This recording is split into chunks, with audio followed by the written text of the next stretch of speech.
નમસ્કાર વિદ્યાર્થી મિત્રો, પાઠ તો આપણે પૂરો કરી દીધેલો, પણ હવે સ્વાધ્યાયમાં કેટલાક પ્રશ્નો છે, એ પ્રશ્નો સોલ્વ કરાવવાના બાકી છે.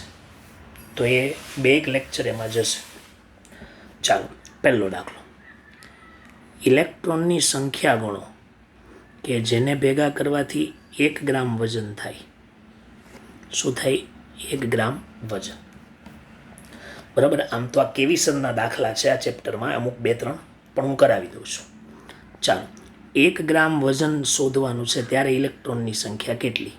તો તમને બધાને ખબર છે કે ઇલેક્ટ્રોનનું દળ 9.1 ગુણ્યા 10⁻31 કિલોગ્રામ છે એક ઇલેક્ટ્રોનનું દળ. તો આમ લખાય 9.1 ગુણ્યા 10⁻31 કિલોગ્રામ બરાબર 1 ઇલેક્ટ્રોન. તો પછી 1 ગ્રામ બરાબર કેટલા ઇલેક્ટ્રોન? આ કિલોગ્રામને ગ્રામમાં ફેરવી નાખજો. બરાબર.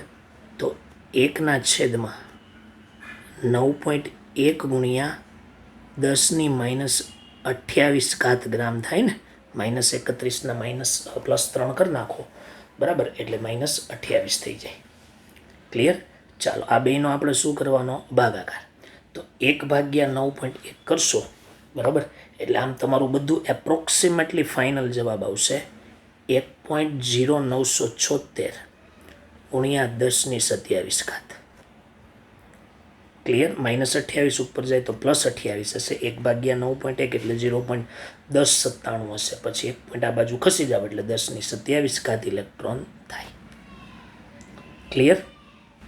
ક્લિયર? આ પહેલો દાખલો. ચાલો, અહીંયા પહેલો. હવે એનો સેકન્ડ પોઈન્ટ આપણે ગણીએ છીએ. શું કહે છે? 1 મોલ ઇલેક્ટ્રોનનો ભાર અને દળ જણાવો. 1 મોલ ઇલેક્ટ્રોનનો ભાર અને એનો દળ જણાવો. પણ પહેલાં આપણે એ સમજીએ કે 1 મોલ ઇલેક્ટ્રોન કેટલા ઇલેક્ટ્રોન? તો તમને બધાને ખબર છે કે 1 મોલ ઇલેક્ટ્રોન બરાબર 6.022 ગુણ્યા 10⁻23 ઇલેક્ટ્રોન. આ તમે બધા મોલ સંકલનમાં ભણી ગયા. ચાલો, એનું દળ શોધવું હોય, ધારો કે પહેલું દળ શોધીએ તો શું લખાય કે 1 ઇલેક્ટ્રોનનું દળ કેટલું? તો 9.1 ગુણ્યા 10⁻31 કિલોગ્રામ. તો આપણને 1 મોલ ઇલેક્ટ્રોનનું દળ પૂછ્યું છે, તો 1 મોલમાં કેટલા ઇલેક્ટ્રોન હોય? તો કે 6.022 ગુણ્યા 10⁻23 ઇલેક્ટ્રોનનું દળ કેટલું? બરાબર. તો 6.022 ગુણ્યા 10⁻23 ગુણ્યા 9.1 10⁻31. 23માંથી 31 બાદ કરો એટલે 10⁻8 આવશે. 6.022 ગુણ્યા 9 કરવાના એટલે 54 આજુબાજુ આવે. 6.022 ગુણ્યા 9.1 તો 54.80 આવશે. બરાબર ને? તો અહીંયા આપણે શું લખીએ? 54.80. 54.80 ગુણ્યા 10⁻28 કિલોગ્રામ. Sorry, 10⁻8 kilogram. 1 પોઈન્ટ ખસી જાઓ. 5.48 ગુણ્યા 10⁻7 કિલોગ્રામ. બરાબર, હા, યાદ રાખવાનું છે. ચાલો, ક્લિયર? ઓકે, દળ મળી ગયું. હવે શું શોધવાનો? ભાર શોધવાનો. ચાલો, તો ભાર શોધવો હોય તો કેવી રીતે શોધાશે? તો 1 ઇલેક્ટ્રોનનો ભાર, 1 ઇલેક્ટ્રોનનો વીજભાર કેટલો? તો 1.6 ગુણ્યા 10⁻19 કુલમ.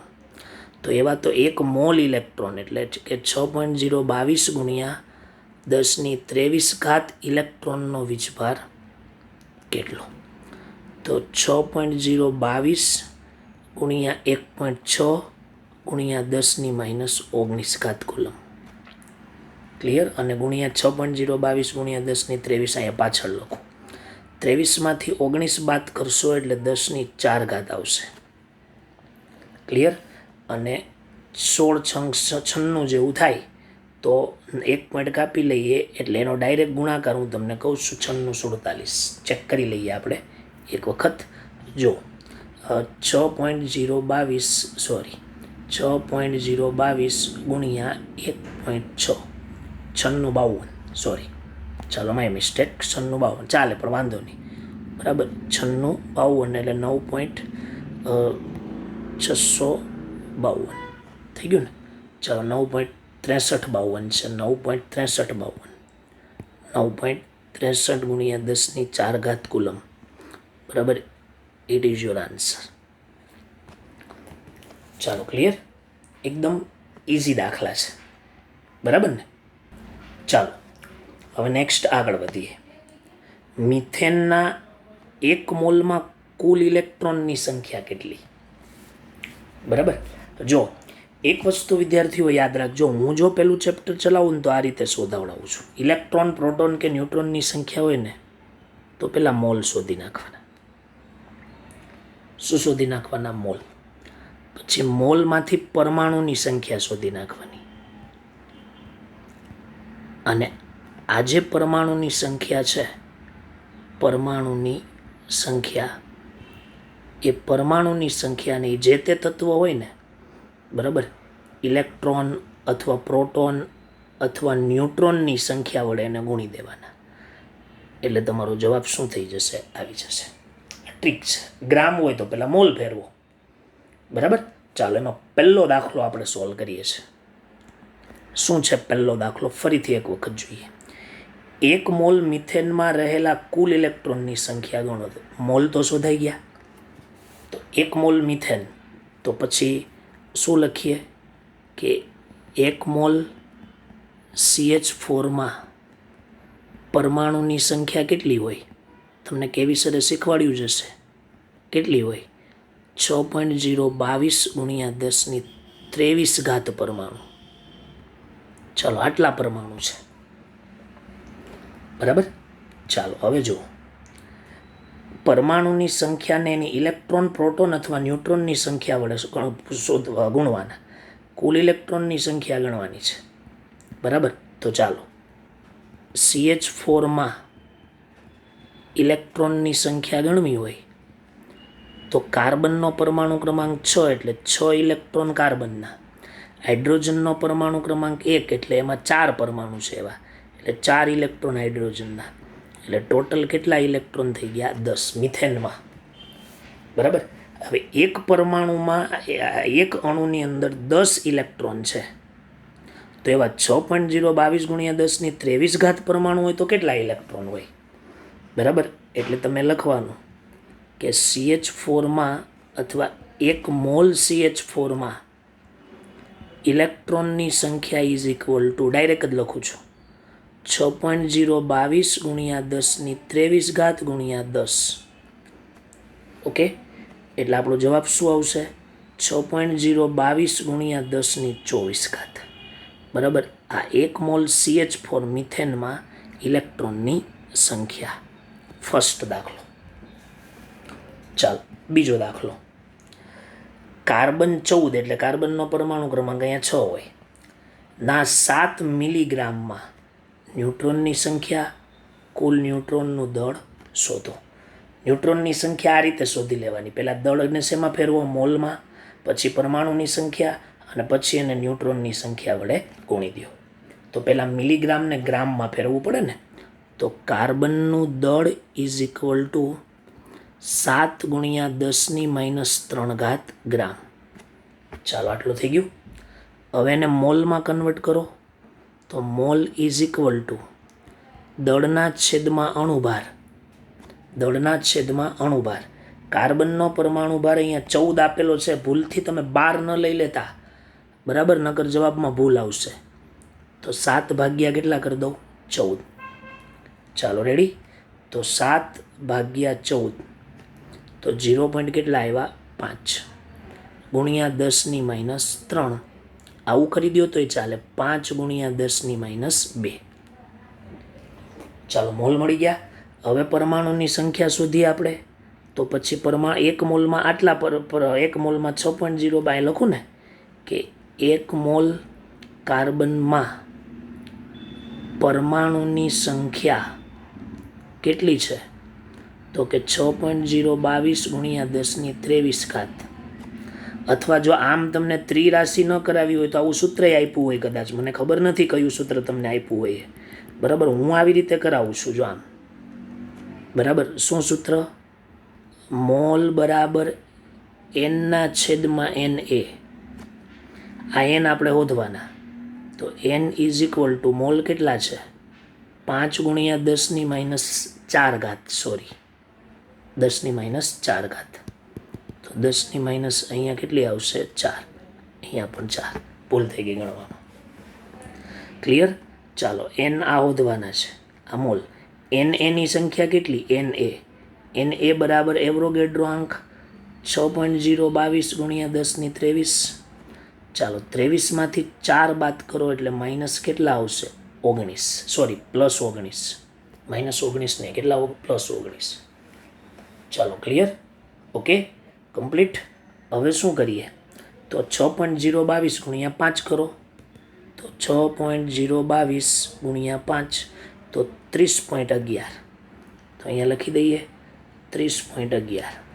અને 1 પોઈન્ટ આ બાજુ ખસશે એટલે 19/20 થઈ જાય ને.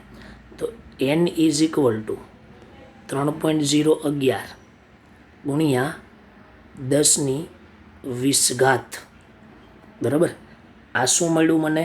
હજી પરમાણુની સંખ્યા. ચાલો, પછી એને કોની સંખ્યા વડે ગુણવાની? ન્યુટ્રોનની સંખ્યા વડે. તો ન્યુટ્રોન શોધતા આવડવા જોઈએ ને પહેલાં. ચાલો, તો ન્યુટ્રોનની સંખ્યા, ચાલો, તમને હમણાં આપેલું જ હતું કે ઉપર 14 કાર્બન, નીચે 6. તો ન્યુટ્રોનની સંખ્યા બરાબર શું આવે? 14 - 6 એટલે કેટલા આવશે? 8. હવે આ 8ને આની વડે ગુણી દો એટલે અહીંયા લખાય કે ન્યુટ્રોનની સંખ્યા ઇઝ ઇક્વલ ટુ 3.011 ગુણ્યા 10⁻20 ગુણ્યા 8. ક્લિયર? ચાલો, તો 8 તાલી 24 આજુબાજુ જવાબ આવે. 3.011 ગુણ્યા કેટલા આવશે? 8. તો 24.088. તો 24.088 ગુણ્યા 10⁻20 થશે. તો જવાબ શું આવશે? 2.40 ગુણ્યા 10⁻21 ન્યુટ્રોન. આ નંબર્સ ઓફ ન્યુટ્રોન આવ્યા. આ શું આવ્યા? Numbers of neutron. ચાલો, ક્લિયર?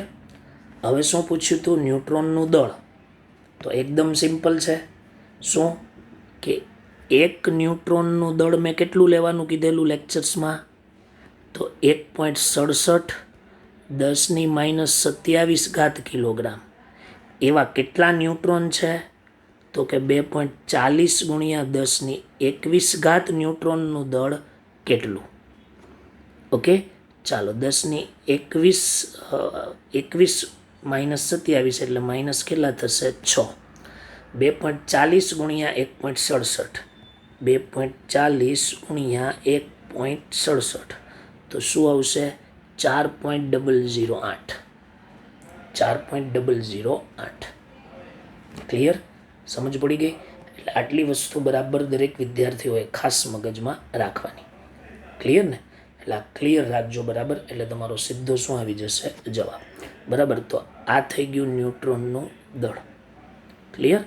ઓકે, આ મોલ સંકલ્પનાના દાખલા છે. ચાલો, બીજું પણ થઈ ગયું. હવે આગળ વધીએ. ત્રીજું જુઓ. એસટીપીએ 34 મિલીગ્રામ એમોનિયામાં કુલ પ્રોટોનની સંખ્યા અને કુલ પ્રોટોનનું દળ. મિલીગ્રામને ગ્રામમાં ફેરવો અને પછી મોલ શોધો. એસટીપીએ કીધું છે, બરાબર. તો ચાલો ત્રીજું નક્કી કરીએ. 24 મિલીગ્રામ. તો મોલ ચાલો પહેલાં તો દળ છે ને, દળ બરાબર 24 છે કે 34 છે? 34 મિલીગ્રામ. તો એને ગ્રામમાં ફેરવો તો 34 ગુણ્યા 10⁻³ ગ્રામ થાય, બરાબર. પછી મેં આખી રીત જ આપી છે, મોલમાં ફેરવો, બરાબર. 34 ગુણ્યા 10⁻³ અને એમોનિયાનું દળ કેટલું થાય? 17. તો 17 દુ 34 થઈ જશે. તો મોલ ઇઝ ઇક્વલ ટુ 2 ગુણ્યા 10⁻³. ચાલો, તમને શું મળ્યું છે વિદ્યાર્થી મિત્રો? મોલ. હવે આના ઉપરથી પરમાણુની સંખ્યા તમારે શું કરવાની? પહેલાં શોધવાની. પરમાણુની સંખ્યા શોધ્યા વગર આગળ વધવું નહીં. ચાલો, તો પરમાણુની સંખ્યાનું સૂત્ર મોલ બરાબર એનના છેદમાં એન એ આ આપણે શોધવાના. તો n is equal to mole કેટલા 2 × 10⁻³ એને ઉપર લઈ લ્યો કેટલા 6.022 × 10⁻23 23માંથી 3 બાદ કરો એટલે 10⁻20 થાય. તો 2 × 6.022 તો 2 × 6.022 તો 12.044 12.044 આ પરમાણુની સંખ્યા આવી. બરાબર. આપણને કુલ પ્રોટોનની સંખ્યા પૂછી છે ને, તો હવે પ્રોટોનની સંખ્યા એમોનિયામાં શોધતા આવડવી જોઈએ. તો લખું કે NH3માં પ્રોટોનની સંખ્યા, તો નાઇટ્રોજનનો પરમાણુ ક્રમાંક 7 તો 7 પ્રોટોન, હાઇડ્રોજનનો પરમાણુ ક્રમાંક 1 પણ એવા 3 પરમાણુ એટલે 3 પ્રોટોન, એટલે ટોટલ કેટલા 10. આને 10 વડે ગુણી દો. બરાબર. એટલે અહીંયા લખી દઉં કે કુલ પ્રોટોનની સંખ્યા ઇઝ ઇક્વલ ટુ 12.044 ×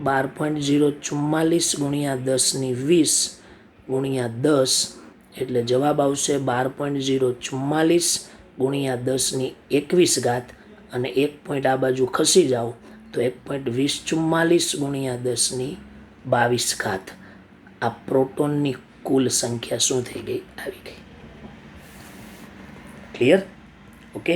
હવે જુઓ પ્રોટોનનું કુલ દળ શોધો. પ્રોટોનનું કુલ દળ તો સિમ્પલ ફોર્મ્યુલા છે કે નહીં, કે એક પ્રોટોનનું દળ તો 1.67 10⁻27 કિલોગ્રામ. તો એવા કેટલા પ્રોટોન, તો 1.2044 10⁻22 પ્રોટોનનું દળ કેટલું. ચાલો બેનો ગુણાકાર કરીએ તો 27માંથી 22 બાદ કરો તો 22 ને 5 27 એટલે કેટલા થઈ જશે -5. હવે 1.67 ગુણ્યા 1.2044 કરવાના. 1.67 સોરી અહીંથી કરીએ ને 1.67 ગુણ્યા 1.2044 તો શું આવશે જવાબ 2.011 10⁻5 કિલોગ્રામ. ક્લિયર? તો આ તમારો આન્સર છે. ક્લિયર? ઓકે. તો આ ધ્યાનમાં રાખવા. બરાબર. ચાલો વિદ્યાર્થી મિત્રો, હવે આપણે બીજા સ્વાધ્યાયના તો 2.3 છે એ તમારે હોમવર્ક કરવાનો છે અથવા મેં આપી દીધો છે ખબર નથી મને. 2.4 છે એ પણ તમારે હોમવર્કમાં લઈ લેવાનો છે, એકદમ ઇઝી દાખલો છે. બરાબર.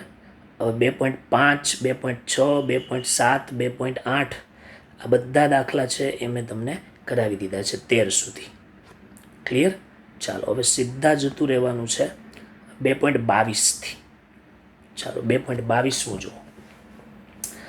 આમાં તમને એવું કીધું છે કે નીચેનામાંથી કઈ સ્પીસીઝ સમ ઇલેક્ટ્રોનીય છે. તો સિમ્પલ લખાય ને. આ સોડિયમમાં કેટલા ઇલેક્ટ્રોન હોય વિદ્યાર્થી મિત્રો? 10 ઇલેક્ટ્રોન. કે પ્લસમાં કેટલા હોય? 19નો પરમાણુ ક્રમાંક ને 1 ગયા એટલે 18. Mg+2માં 12 હોય ને એમાંથી 2 જાય એટલે 10. કેલ્શિયમનો પરમાણુ ક્રમાંક 20 છે ને એમાંથી 2 જાય તો 18. સલ્ફરનો પરમાણુ ક્રમાંક 16 છે ને -2 છે એટલે 2 મેળવે એટલે 18 અને આર્ગોન 18. તો સમ ઇલેક્ટ્રોનિય સ્પીસીઝમાં પહેલાં આવે કે પ્લસ, પછી Mg+2 નહીં આવે. બરાબર. ચાલો ઓકે. શું આવશે? Ca+2, પછી આવશે S-2 અને પછી આર્ગોન. આ છે 18 ઇલેક્ટ્રોન. કેટલા ઇલેક્ટ્રોન? 18. આ બધી સમ ઇલેક્ટ્રોનિય સ્પીસીઝ. ચાલો બાકી બે કયું બચ્યું? Na+ અને Mg+2 આ બંને સમ ઇલેક્ટ્રોનિય સ્પીસીઝ 10 ઇલેક્ટ્રોન વાળી. બરાબર. તો આ 2.22 કેવો થઈ ગયો? ઓકે. ચાલો ક્લિયર? સમજ પડી ગઈ દરેક વિદ્યાર્થીઓને? હું સાથે સાથે અહીંથી પૂછતો પણ જાઉં છું. બરાબર. એટલે તમારે સાથે પછી ટેક્સ્ટબુકમાં નોંધ કરતી જવાની અથવા નોટમાં લખતું જવાનું આપણે. ક્લિયર? ચાલો જોઈએ. નીચેના આયનોની ઇલેક્ટ્રોન રચના લખો. નીચેના આયનની ઇલેક્ટ્રોન રચના લખો. ચાલો રેડી, જોઈએ કેવી રીતે. H માઇનસ કેટલા ઇલેક્ટ્રોન? ઇલેક્ટ્રોન બરાબર 2. 2 નંબરની ઇલેક્ટ્રોન રચના હિલિયમ એટલે 1s2 સીધું લખાય. ક્લિયર? ઓકે, ચાલો નેક્સ્ટ. Na પ્લસ, તો Na પ્લસમાં ઇલેક્ટ્રોનની સંખ્યા કેવી? 11 પ્લસ 1 જાય એટલે 10. 10ની ઇલેક્ટ્રોન રચના શું લખાય? 1s2 2s2 2p6. હિલિયમની ઇલેક્ટ્રોન રચના જેવી, સોરી નિયોનની ઇલેક્ટ્રોન રચના જેવી. ચાલો O-2, તો 8 ને 2 કેટલા ઇલેક્ટ્રોન? 10. આના જેવી જ બેઠી ઇલેક્ટ્રોન રચના 1s2 2s2 2p6. F માઇનસમાં કેટલા ઇલેક્ટ્રોન? પરમાણુ ક્રમાંક 9 ને 1 મેળવો એટલે કેટલા ઇલેક્ટ્રોન? 10. તો પણ આના જેવી જ ઇલેક્ટ્રોન રચના. સમજ પડી દરેક વિદ્યાર્થીઓને? ક્લિયર? ઓકે, એટલે આ રીતે તમારે 2.23માં પણ સોલ્વ કરવાનો છે. કમ્પ્લીટ? ઓકે, ચાલો હવે 2.23માં આપણે બીજો અને ત્રીજો દાખલો જોઈ લઈએ. બીજો અને ત્રીજો, ચાલો જો શું કહેવા માંગે છે બીજો ત્રીજો. જો તત્વના સૌથી બહારના ઇલેક્ટ્રોનને 3s1 લેવામાં આવે, યાદ કરો બધી ઇલેક્ટ્રોન રચના 3s1 આવે ત્યાં સુધી, તો 1s2 2s2 2p6 3s1, તો 6 ને 2 8 ને 2 10 ને 1 11. તો આ તત્વ કયું થઈ ગયું? સોડિયમ. અને એનો પરમાણુ ક્રમાંક કેટલો થઈ ગયો? 11. ક્લિયર? આ ઓળખવાનું છે તમારે. કમ્પ્લીટ? ચાલો 2p3 વાળું નક્કી કરો. તો 1s2 2s2 2p3, 3 ને 2 5 ને 2 7. 7 નંબરનું તત્વ એટલે Z બરાબર 7, અને એ તત્વ કયું? નાઇટ્રોજન. ક્લિયર? ચાલો 3p5 નક્કી કરો. 3p5, તો 1s2 2s2 2p6 3s2 3p5, તો 6 ને 2 8 ને 2 10, 10 ને 2 12, 13 14 15 16 ને 17. તો આ તત્વનો પરમાણુ ક્રમાંક 17, અને એ તત્વ કયું હશે? તો કે ક્લોરીન. બરાબર? નાના નાના ક્વેશ્ચનો આવી રીતના બહુ પૂછી નાખે, તો એ આવડવા જોઈએ. બરાબર? નોટ્સમાં લખવાના જ છે. ચાલો નેક્સ્ટ. નીચેની રચના કયા પરમાણુનું સંકેત કરે છે? નીચેની રચના કયા પરમાણુનું સંકેત કરે છે? ચાલો હિલિયમ 2s1 છે, તો હિલિયમનો પરમાણુ ક્રમાંક 2 અને પછી એક 3. 3 નંબરનું તત્વ એટલે કયું તત્વ આવે? લિથિયમ. ચાલો ક્લિયર? ઓકે, ચાલો હવે અહીંયા જોવા 3 ને 2 5, અને નિયોન એટલે 10. 10 ને 5 15 એટલે કયું તત્વ? ફોસ્ફરસ. ચાલો આર્ગોન. આર્ગોન એટલે 18. 18 ને 2 20, અને 1 21. 21 એટલે કયું તત્વ? સ્કેન્ડિયમ. સ્કેન્ડિયમ. બરાબર, આમ લખીએ સ્કેન્ડિયમ. થઈ ગયું? સમજ પડી દરેક વિદ્યાર્થીઓને? બરાબર, એટલે હું આ તમને અહીંયા કરાવું છું આ રીતે. સમજ પડી? ઓકે, ચાલો નેક્સ્ટ આગળ વધીએ. જો જી કક્ષકને માન્ય રાખે તેના માટે એનનું સૌથી ઓછામાં ઓછું મૂલ્ય કયું? તો જી કક્ષક L બરાબર 0, L બરાબર 1, L બરાબર 2, L બરાબર 3 ને L બરાબર 4. જો આ S કક્ષક કહેવાય, આ P કહેવાય, આ D કહેવાય, આ F કહેવાય. બરાબર, આ શું કહેવામાં આવે? F. અને આ શું કહેવાય? G. L બરાબર 4 હોય તો N બરાબર કેટલા? તો N બરાબર કેટલા આવે? 5. N બરાબર 5 હોય તો જ L બરાબર 4 આવે. 6 હોય તોય આવે, પણ ઓછામાં ઓછું મૂલ્ય કીધું છે ને. બરાબર, એટલે આપણા આન્સરની અંદર શું આવશે? N બરાબર 5. એટલે અહીંયા આપણે આન્સર લખવો હોય, બરાબર, તો લખી શકીએ N = 5. ઓછામાં ઓછું મૂલ્ય N = 5. ક્લિયર વિદ્યાર્થી મિત્રો? ઓકે, ચાલો એની પછી આપણે આગળ વધીએ છીએ. બરાબર, અને એની પછીનો જે સવાલ છે, પછીનો સવાલ આપણે જોઈ લઈએ. આગળ એક ઇલેક્ટ્રોન 3D કક્ષકમાં છે તો આના માટે એન, એલ અને એમના મૂલ્યો લખો.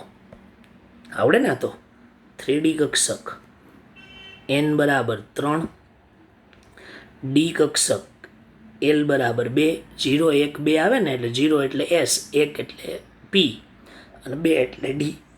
અને એમના મૂલ્યો તો +2, +1, 0, -1, -2, 5 મૂલ્યો આવે. સમજ પડી દરેકને? બરાબર. તો આ વસ્તુ ધ્યાનમાં લેવાની છે દરેક વિદ્યાર્થીઓએ. બરાબર, એકદમ ઇઝી છે, એટલે જ મેં ડાયરેક્ટ સ્વાધ્યાય ચોપડીનો અહીંયા લાવ્યો છું.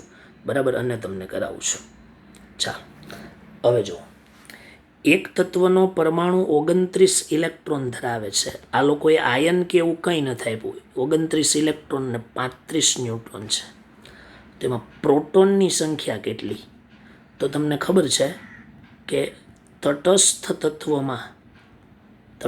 તત્વમાં પ્રોટોનની સંખ્યા બરાબર ઇલેક્ટ્રોનની સંખ્યા હોય. આ પરમાણુ આપ્યો છે, કોઈ આયન નથી, એટલે એનો મતલબ એવો થઈ ગયો કે અહીંયા પ્રોટોનની સંખ્યા પણ કેટલી હશે? 29. ચાલો, 29 નંબરનું તત્વ એટલે કયું આવે? Cu, કોપર આવે ને. અને હવે એ કોપરની ઇલેક્ટ્રોન રચના લખવાની. તો કોપર એટલે 101નો જાંડલો.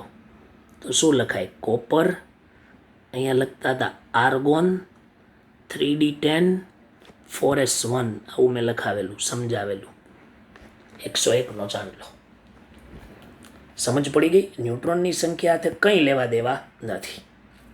બરાબર, તો 2.27 પણ આપણે કેવો કરી દીધો છે? કમ્પ્લીટ. ચાલો, રેડી? Okay, next. ચાલો, 2.28 પણ આપણે, સોરી, 2.28 બાકી, 27 બાકી છે, 24 થઈ ગયો, 27. ચાલો, આપેલી સ્પીસીઝમાં ઇલેક્ટ્રોનની સંખ્યા આપો. તો ચાલો આપી દઈએ. H2+, Hમાં 1 ઇલેક્ટ્રોન, એવા 2 પરમાણુ, એટલે 2 ઇલેક્ટ્રોન, અને ઉપર +1 એટલે 1 ગુમાવ્યો, એટલે 1 ઇલેક્ટ્રોન થઈ ગયો. H2 + 1 electron. ચાલો, એની પછી છે H2. શું છે? H2. તો એક Hમાં 1 ઇલેક્ટ્રોન, એવા 2 H, એટલે કેટલા ઇલેક્ટ્રોન? 2. ચાલો, O2 + 2. તો 8 એકમાં, એવા 2, એટલે 16માંથી 1 ગયો, એટલે 15. કમ્પ્લીટ. સમજ પડી દરેક વિદ્યાર્થીઓને? તો આ રીતે ધ્યાનમાં લેવાનું છે. ક્લિયર? ચાલો, હવે 2.28માં જતા રહીએ. કોઈ એક પરમાણુ કક્ષક માટે n બરાબર 3 છે તો એલના અને એમના મૂલ્યો લખો. સિમ્પલ છે. n બરાબર 3 હોય તો l બરાબર 0 આવે, l બરાબર 1 પણ આવે, l બરાબર 2 પણ આવે. ચાલો, l બરાબર 0 હોય ત્યારે m બરાબર 0 જ હોય, l બરાબર 1 હોય ત્યારે m બરાબર +1 પણ હોય, 0 પણ હોય, -1 પણ હોય. ક્લિયર ને વિદ્યાર્થી મિત્રો? ચાલો, l બરાબર 2 છે ત્યારે m બરાબર +2, આમ પણ લખાય +or -2, +or -1 અને 0, એટલે 7 મૂલ્ય થાય ને, સોરી 5 મૂલ્ય. +2 -2 +1 -1, 4 ને 1 0 5, આમે લખી શકાય. સમજ પડી ગઈ? ક્લિયર? તો આ ધ્યાનમાં લેવું. ચાલો, એમાં બીજો ક્વેશ્ચન, 3D કક્ષક માટે ક્વોન્ટમાંકની તૈયારી કરો. આવી ગયો, 2.25 જેવો છે. ચાલો, હવે ત્રીજો છે ને, આવા પ્રશ્ન ખાસ પૂછાય. ચાલો, 1p કક્ષક શક્ય છે? વિચારવાનું. તો પહેલાં શું લખવાનું? n બરાબર 1. p કક્ષકે એટલે l બરાબર 1. મેં ના જ પાડેલી કે n ઓલવેઝ l કરતાં મોટો જ હોય, ઇક્વલ ટુ હોય જ નહીં. ધેટ મીન્સ શું થઈ ગયું કે 1p કક્ષક શક્ય નથી. બરાબર ને? જોઈને ખબર પડી જવી જોઈએ. 1p કક્ષક શક્ય નથી. 2s કક્ષક શક્ય છે? આ છે. 2p કક્ષક શક્ય છે? આ છે. 3f કક્ષક શક્ય છે? નથી. કેમ કે fની શરૂઆત 4થી જ થાય, એ 3થી કરીશ, અને મેં પેલું કીધું હતું એ પ્રમાણે કરવાનું. ધારો કે 3f હોય તો n બરાબર 3, f છે એટલે l બરાબર શું થાય? 3, અને n બરાબર 3, l બરાબર નેવર પોસિબલ, શક્ય જ નથી. ચાલો, કમ્પ્લીટ. ઓકે, આ ધ્યાનમાં રાખવાનું. ચાલો, 2.29 જોઈ લઈએ. ઉપયોગ કરી અને ક્વોન્ટમાંકની કક્ષકનું વર્ણન કરો. એલ બરાબર 0 છે તો કઈ કક્ષક હોય? એસ. અને 1 એટલે 1s કક્ષક. ચાલો 3 છે, એલ બરાબર 1 એટલે પી કક્ષક, 3p કક્ષક. ચાલો 4 છે અને એલ બરાબર 2 છે એટલે કઈ આવશે? ડી કક્ષક એટલે 4d કક્ષક. અને એલ બરાબર 3 છે એટલે એફ કક્ષક એટલે અહીંયા કઈ કક્ષક આવશે? 4f. આવું તો આવડે જ ને, એકદમ સિમ્પલ છે. આજનો લેક્ચર એટલે તમારે સમજી લેવાનું માત્ર ને માત્ર ખાલી એકદમ પ્રેક્ટિસ કરવા માટે. એટલે 2.29 પણ અહીંયા કેવું થઈ ગયું આપણું? ક્લિયર. સમજ પડી ગઈ દરેકને? ચાલો નેક્સ્ટ આગળ વધીએ. બરાબર, 2.30 જોઈ લઈએ. ચાલો શું છે 2.30? ક્લિયર. ચાલો 2.30 જુઓ.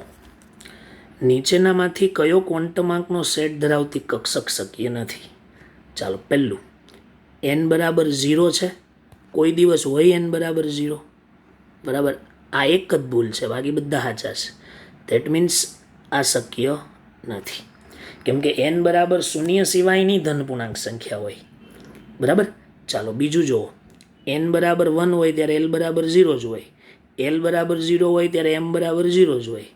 m બરાબર 0 છે ત્યારે +or-1/2 અથવા -1/2 બેમાંથી કોઈ પણ હોય. એનો મતલબ એવો કે આ ગોઠવણી સાચી છે. ક્લિયર. ચાલો ત્રીજું જુઓ. n બરાબર 1 હોય ત્યારે l બરાબર 0 જ હોય, પણ અહીંયા શું આપ્યું છે? l બરાબર 1. આ એક જ ભૂલ છે. ધેટ મીન્સ આ કેવું છે? ખોટું છે. આ પોસિબલ જ નથી. ક્લિયર. ચાલો ચોથું જુઓ. n બરાબર 2 ત્યારે l બરાબર 0 પણ હોય ને l બરાબર 1 પણ હોય. અહીંયા 1 છે. l બરાબર 1 હોય ત્યારે m બરાબર +1 પણ હોય, 0 પણ હોય ને -1 પણ હોય. તો 0 છે. ધેટ મીન્સ આ ગોઠવણી સાચી છે. ચાલો અહીંયા જુઓ. n બરાબર 3 છે ત્યારે l બરાબર 3 છે. ઇટ ઇઝ એબ્સોલ્યુટલી રોંગ, કેમ કે બે સરખા હોય જ ન શકે. ધેટ મીન્સ આ ગોઠવણી કેવી છે? ખોટી છે. અને એફમાં n બરાબર 3 હોય ત્યારે l બરાબર 0 હોય, l બરાબર 1 હોય. તો l બરાબર 1 છે, આ છે. l બરાબર 1 હોય ત્યારે m બરાબર 1 પણ હોય, -1 પણ હોય, 0 પણ હોય. 0 છે. અને સ્પિન તો +1/2 આપ્યું છે, એટલે આ ગોઠવણી કેવી છે? સાચી છે. ચાલો ક્લિયર.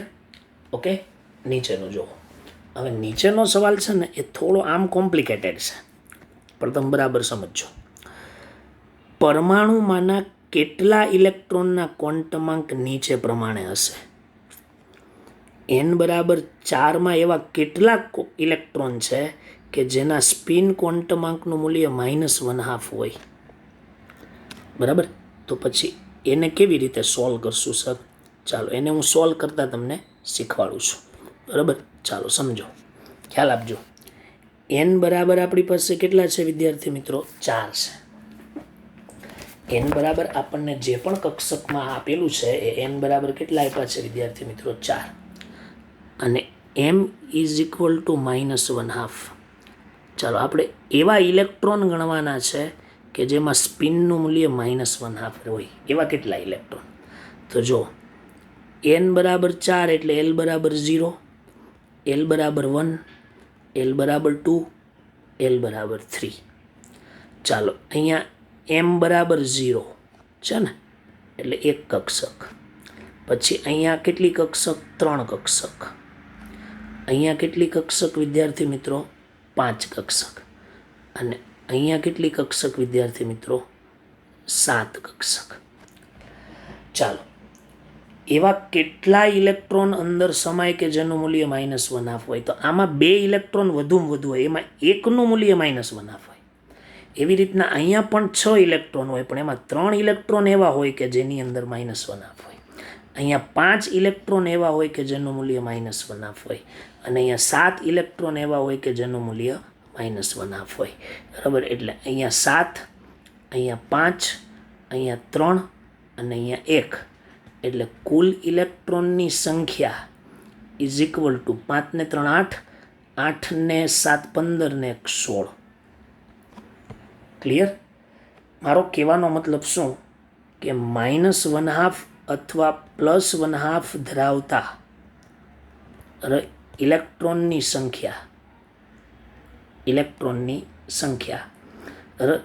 n સ્ક્વેર જેટલી હોય, ગણવું હોય તો ગણ લ્યો.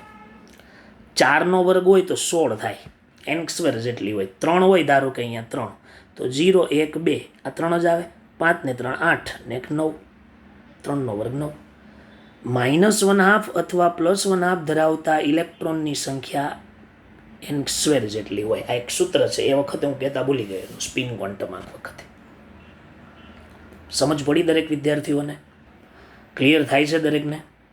ઓકે, ચાલો 2.35 થઈ ગયું, તો 31 થઈ ગયું, સોરી. હવે 32 33 34 મેં કરાવી દીધેલા છે. 35 36 37 ને એ જે બધા 38 ને 39 40 ને જે પણ કાંઈ છે ને, બરાબર, આ કયા સુધીના 45 સુધીના બાકી છે એ હું તમને આની પછીના લેક્ચરમાં કરાવીશ, કેમ કે બીજી રીતના દાખલા છે એટલે એને હું પછી કરાવું છું. બરાબર, ચાલો 2.46મો દાખલો કરવાનો થઈ ગયો છે, સોરી. 47 પણ કરાવી દીધો છે, 48 પણ થઈ ગયો, 49 પણ થઈ ગયો, 50 પણ થઈ ગયો છે, 51 પણ થઈ ગયો. 52મો દાખલો કોઈએ કરવો નહીં, બરાબર, 52મો દાખલો કરવાનો નથી. ચાલો 53મો દાખલો થઈ ગયો છે, 54મો પણ થઈ ગયો, 55 પણ થઈ ગયા, બધા આગળ કરાવી દીધા છે. 56 પણ થઈ ગયો. કદાચ બાકી રહી જતા હોય તો મારું ધ્યાન દોરજો. 57મો પણ થઈ ગયો છે, 58 પણ થઈ ગયો છે. ચાલો 59 પણ દ બ્રોગલી તરંગ લંબાઈવાળો કરાયો, 60 પણ કરાયો, 61 પણ કરાયો. આપણી પાસે 62મો બાકી છે, બરાબર. શું બાકી છે? 62. ચાલો જોઈ લઈએ 62મું શું છે. n બરાબર 4 ને l બરાબર 2 આમ કીધું છે કે ઉર્જાના ક્રમમાં ગોઠવો. સાંભળો, 6 ઇલેક્ટ્રોનના ક્વોન્ટમાંક આપેલા છે, તેમને ઉર્જાના ચડતા ક્રમમાં ગોઠવો. તો n પ્લસ એલનો નિયમ મેં કીધેલું ને, બોહર-બોરી નિયમ. n પ્લસ એલનો નિયમ, n પ્લસ એલ જેટલો વધારે એટલી ઉર્જા વધારે. જો એ સરખું હોય તો એનનું મૂલ્ય વધારે, એની ઉર્જા વધારે. ચાલો 4 ને 2 કેટલા? 6. 3 ને 2 કેટલા? 5. 4 ને 1 કેટલા? 5. 3 ને 2 કેટલા? 5. 3 ને 1 કેટલા? 4. 4 ને 1 કેટલા? 5. તો એનો મતલબ શું થયો વિદ્યાર્થી મિત્રો? કે 3 અને 1 એટલે n બરાબર કેટલા? ટોટલ n પ્લસ એલ કેટલા આવ્યા? 4. તો આ 5મા નંબરની કક્ષકની ઉર્જા સૌથી ઓછી હોય. ક્લિયર? હવે એનાથી થોડાક આગળ વધીએ. ચાલો 6ઠ્ઠા નંબરમાં કયું છે? પહેલું. તો પહેલા નંબરની કક્ષકની ઉર્જા સૌથી વધારે હોય. તો હવે બાકી બચ્યું બીજું, પછી ત્રીજું, પછી ચોથું અને છઠ્ઠું. ચાલો, કેમ કે જેમાં સરવાળો કેટલો છે? 5. હવે એને સેટ કરીએ. ચાલો, એમાં તમે જુઓ કે કોનો n સૌથી વધારે છે. આ 5માં n 3 છે, આ 5માં n 4 છે, આ 5માં n 3 છે, અને આ 5માં n 4 છે. તો 4 વાળા 2 આવ્યા, 3 અને 6. ક્લિયર? ઓકે, 3 અને શું આવશે? 6. તેનો મતલબ એવો થયો કે એ બંનેની ઉર્જા સરખી હોય. કારણ કે પછી તો તમને ખબર જ ન પડે ને. એટલે 3 અને 6ની ઉર્જા સરખી, 3 બરાબર 6. ચાલો એની પછી 2 અને 4 બચ્યા ને, તો 2 અને 4માં 3 ને 2 5, 3 ને 2 5, બરાબર. 2માં 3 3 સરખા. તો અહીંયા શું લખી દઉં? 2 બરાબર 4. It is your answer. આવો ઓપ્શનમાં કંઈક આપ્યો હોય, પણ હું તો તમને એવી સલાહ આપું, 5 અને 1થી જ ઓપ્શન સેટ થઈ જતો હોય મોટે ભાગે. ધારો કે કદાચ એવું ન થતું હોય તો પછી તમારે આગળ વધવું પડે. ચાલો, હવે આ અસરકારક કેન્દ્રીય વીજભાર ઝેડ ઇફેક્ટિવ વાળો છે. આ દાખલો હું તમને ચેપ્ટર નંબર 3માં કરાવીશ, આની પછીના ચેપ્ટરમાં. 2.64 પણ ચેપ્ટર નંબર 3માં જ કરાવીશ. એ અસરકારક કેન્દ્રીય વીજભાર ત્યાં જ આવશે, બરાબર. આમાં આપણે નથી લેતા, એમાં વધારે સમજાવ્યા પછી હું તમને કરાવીશ. ચાલો, આમાં પણ ચેપ્ટર નંબર 3ની અંદર આપણે આગળ વધીશું. ચાલો, હવે 2.66 જુઓ. એમ કીધું છે કે અયુગ્મિત ઇલેક્ટ્રોનની સંખ્યા દર્શાવો. તો તમારે વુન્ડના નિયમ પ્રમાણે ઇલેક્ટ્રોન રચના લખવી પડે. તો ફોસ્ફરસ એટલે 15 નંબરનું તત્વ નિયોન, 3s2 3p3. તો ચાલો 3sની એક પેટા કક્ષક, એમાં 2 ઇલેક્ટ્રોન, અને 3pની 3 પેટા કક્ષક, એમાં 3 ઇલેક્ટ્રોન. તો અયુગ્મિત ઇલેક્ટ્રોનની સંખ્યા કેપિટલ N બરાબર કેટલી આવી? 3. અનુચુંબકીય કહેવાય ને, બરાબર છે? ક્લિયર? ઓકે, ચાલો અનુચુંબકીય થઈ ગયું, બરાબર ને? નિયોનમાં કેમ કે એ તો નિષ્ક્રિય વાયુ છે અને આમાં 10 ઇલેક્ટ્રોન પૂરા જ ભરાયેલા હોય. ચાલો, સિલિકોન એટલે 14 નંબરનું તત્વ, તો ઇલેક્ટ્રોન રચના શું થાય? 3s2 3p4. તો આમાં તો ફૂલ ભરાયેલી છે. 3pમાં જ જો તો 1 2 3 અને 4. તો અયુગ્મિત કેટલા દેખાણા? 2. તો n = 2. ચાલો રેડી. એવી રીતના ક્રોમિયમ, આયન અને ક્રિપ્ટોન આ કરવાના. ક્રોમિયમની ઇલેક્ટ્રોન રચના શું હતી? ક્રોમિયમની 3d આર્ગોન 3d5 4s1 અપવાદરૂપ 51 નંબરનો ચાંદલો. તો તમે ઇલેક્ટ્રોન રચના પ્રમાણે કરજો તો જવાબ કેટલો આવશે? 6 આવશે. કેમ કે ડીની પેટા કક્ષકો 5 હોય, તો 5 એક જ ભરાઈ જાય પહેલાં, અને 4sમાં એક જ હોય એટલે એમાં એક ભરાણ એટલે અયુગ્મિત હોય. ક્લિયર? Fe છે 26 નંબરનું તત્વ, તો 26 નંબરના તત્વની ઇલેક્ટ્રોન રચના આર્ગોન 3d6 4s2. ચાલો, આ 2માં તો એકે અયુગ્મિત ન હોય. 3dમાં ગણો તો 3dની કેટલી પેટા કક્ષક હોય? તો કે 5. તો 1 2 3 4 5 અને 6, બરાબર. અને એમાં અયુગ્મિત કપલ વગરના કેટલા દેખાય છે મારી જેવા? 4. તો n બરાબર 4. અને પછી ક્રિપ્ટોન. આ ક્રિપ્ટોન 18મા સમૂહનું તત્વ છે. 18મા સમૂહના તત્વમાં અયુગ્મિત ઇલેક્ટ્રોનની સંખ્યા 0 હોય. ક્લિયર? અહીંયા અયુગ્મિત ઇલેક્ટ્રોનની સંખ્યા 4 છે. અહીંયા કેટલી છે? 6 છે. અહીંયા કેટલી છે? 2 છે. અને અહીંયા કેટલી છે? 3 છે. સૌથી વધુ ચુંબકીય ચાક માત્રા ક્રોમિયમની હોય, પછી Feની હોય, પછી એનથી ઓછી ફોસ્ફરસની હોય, એનથી ઓછી સિલિકોનની હોય, અને 0 કોની હોય? ક્રિપ્ટોનની હોય. સમજ પડી વિદ્યાર્થી મિત્રો? ક્લિયર? ઓકે, ચાલો હવે આગળ વધીએ છેલ્લા ક્વેશ્ચન તરફ. અને છેલ્લો ક્વેશ્ચન શું છે એ હું તમને કહી દઉં. સાંભળો. n બરાબર 4 સાથે કેટલી પેટાકોષો? પેટાકોષો એટલે કક્ષકો. તો આપણે લખી શકીએ ને, n બરાબર 4 હોય તો કક્ષકોની સંખ્યા કેટલી? તો શું સૂત્ર હતું? તો કક્ષકોની સંખ્યા એટલે જ પેટાકોષ, અને એનું સૂત્ર હતું n². તો 4નો વર્ગ એટલે શું થઈ ગયું? 16. પણ બેટા આ છે ને પેટા કક્ષકોની સંખ્યા થઈ, મારી ભૂલ થઈ. પેટા કક્ષકોની સંખ્યા 16. તમને પેટા કોષો પૂછી છે એટલે ખાલી કક્ષકોની સંખ્યા. તો ખાલી કક્ષકોની સંખ્યા n બરાબર 4 હોય તો તમને આવડવું જોઈએ l બરાબર 0, l બરાબર 1, l બરાબર 2, l બરાબર 3. બરાબર? એટલે કેટલી પેટા કોષો હોય? 4 હોય ને? s હોય, p હોય, d હોય અને f હોય. પેટા કોષો પૂછ્યું છે, પેટા કક્ષકો નથી પૂછ્યું. સોરી, પેટા કક્ષકોની સંખ્યા 16 થાય, કારણ કે એસની 1, પીની 3, ડીની 5, 5 ને 3 8 ને 1 9, અને એફની 7, 9 ને 7 16. ચાલો આગળ જેવો પ્રશ્ન છે. n બરાબર 4 પેટાકોષમાં ms નું મૂલ્ય -1/2 હોય એવા કેટલા ઇલેક્ટ્રોન? તમે હમણાં શું સૂત્ર આપ્યું હતું? n² જેટલા. એટલે કેટલા ઇલેક્ટ્રોન? 16 ઇલેક્ટ્રોન. સમજ પડી? ક્લિયર થઈ ગયું? ઓકે, હવે આની પછીના લેક્ચરમાં જે કાંઈ બાકી રહેતા દાખલા હશે એ આપણે કરીશું. ઓકે.